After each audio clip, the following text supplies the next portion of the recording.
ជំរាបសួរបងប្អូនអរគ្នាស្វាគមន៍មកកាន់ AI Tech បាទអញ្ចឹងថ្ងៃនេះយើងនឹងមករៀនពីការបង្កើតជាវីដេអូបែប animation ដោយប្រើ AI បាទអញ្ចឹងអ្នកគ្នាដើម្បីបង្កើតបានអ្នកគ្នាត្រូវមានរូបភាពនៅក្នុងដៃបាទអញ្ចឹងរូបភាពយើងត្រូវធ្វើការ generate ដោយប្រើ AI ដូចគ្នាបាទអញ្ចឹងយើង generate ឲ្យវាមានច្រើនប្លង់បាទហើយរូបភាពហ្នឹងគឺវាមានតំណែងគ្នាពីមួយប្លង់ទៅមួយប្លង់បាទ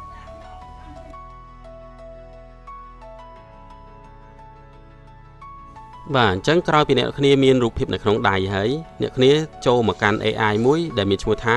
Hailu AI បាទអញ្ចឹងអ្នកគ្នាចូលតាម link របស់ខ្ញុំនេះមកបាទបន្ទាប់មកអ្នកគ្នាធ្វើការចុចសាញជាមួយនឹង Gmail របស់អ្នកគ្នាដើម្បីទទួលបាន1000 ពេចបាទអញ្ចឹងអ្នកគ្នាចូលមកកាន់កន្លែង create video នេះបាទដើម្បីធ្វើការបំលែងពីរូបភាពរបស់យើងឲ្យคล้ายទៅជាវីដេអូបាទអញ្ចឹងអ្នកគ្នាចុច upload រូបភាពយើងមកបាទអូខេអញ្ចឹងយើងជ្រើសរើសរូបភាពយើងមកចុច open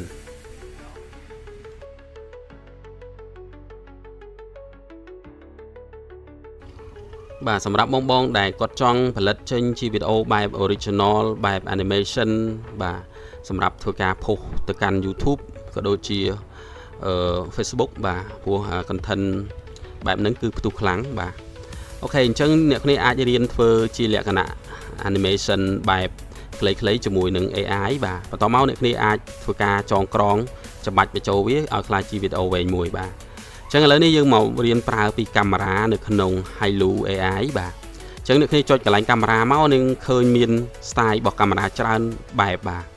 អញ្ចឹងអ្នកគ្នាត្រូវប៉ាន់មើលតើរូបភាពរបស់អ្នកគ្នាវាត្រូវមួយសភាពកាមេរ៉ាមួយណាបាទអញ្ចឹងក្នុងនេះវាមានច្រើនណាស់សភាពនៃកាមេរ៉ាវាមានពង្រីកពង្រួមមានបង្វិលឆ្វេងស្ដាំអីចឹងណាបាទ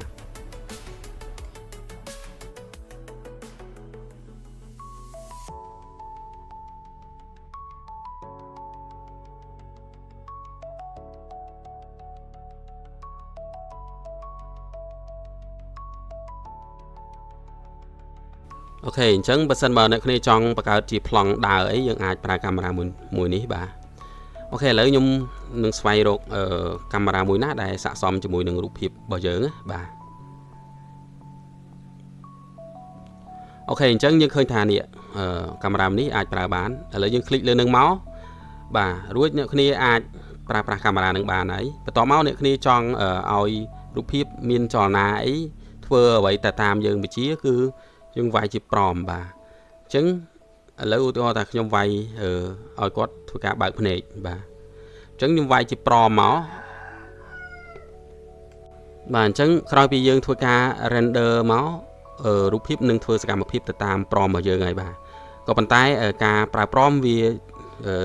render រៀងយូរបាទអញ្ចឹងឥឡូវខ្ញុំធ្វើឲ្យអ្នកគ្នាមើលតែម្ដងបាទអញ្ចឹងខ្ញុំអត់ប្រើប្រមទេ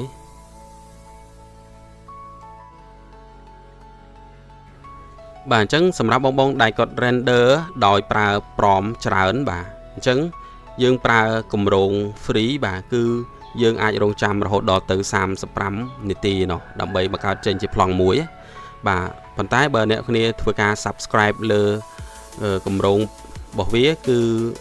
រយៈពេលតែ5នាទីទេវាកើតបានជាប្លង់មួយបាទអញ្ចឹងបើអ្នកគ្នាចង់លឿនគឺយើងមិនបាច់ចាំសរសេរប្រមទេយើងធ្វើការ run យកតែម្ដងបាទក៏ប៉ុន្តែបើយើងធ្វើការវាយប្រមយើងឲ្យវាធ្វើការ generate ទៅបាទក៏ប៉ុន្តែយើងទៅធ្វើការអីផ្សេងទៅទុកឲ្យដល់នាទីវាយើងអាចធ្វើបានហើយបាទ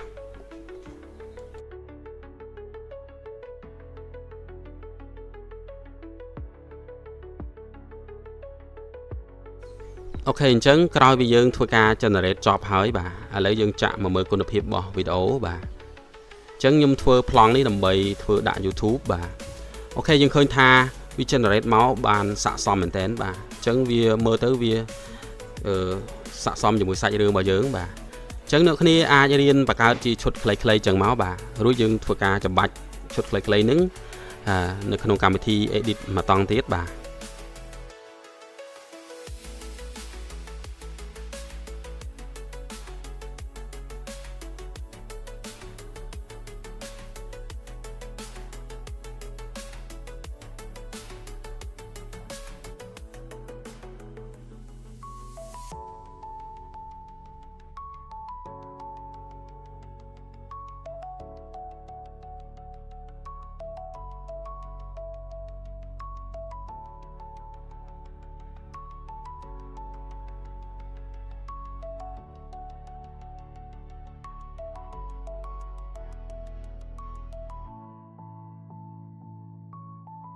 បាទអញ្ចឹងក្រោយពីអ្នកគ្នារៀបចំប្លង់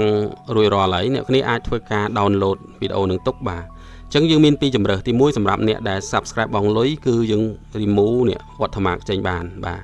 សម្រាប់យើងប្រើ free គឺយើងអាចចុចកន្លែង with watermark នេះមកបាទអញ្ចឹងអ្នកគ្នាចុចអានឹងមកវានឹងធ្វើការ download ឲ្យយើងហើយ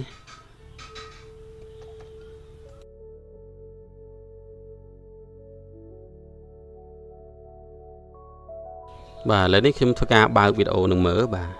អញ្ចឹងនៅពេលដែលយើងប្រើកម្រង free វានឹងជាប់នៅ logo របស់ Hailu AI បាទអញ្ចឹងអ្នកគ្នាក៏អាច subscribe កម្រងរបស់វាបានតម្លៃត្រឹមតែ$10ទេនៅក្នុងមួយខែបាទអូខេអញ្ចឹងបើសិនជាអ្នកនរគ្នាចង់រៀនធ្វើវីដេអូ AI ប្រើ AI ច្រើនទៀតបាទឬក៏រៀនជាច្រើនទៀតមេរៀនជាច្រើនទៀតបាទអញ្ចឹងអ្នកគ្នាអាចចូលទៅធ្វើការ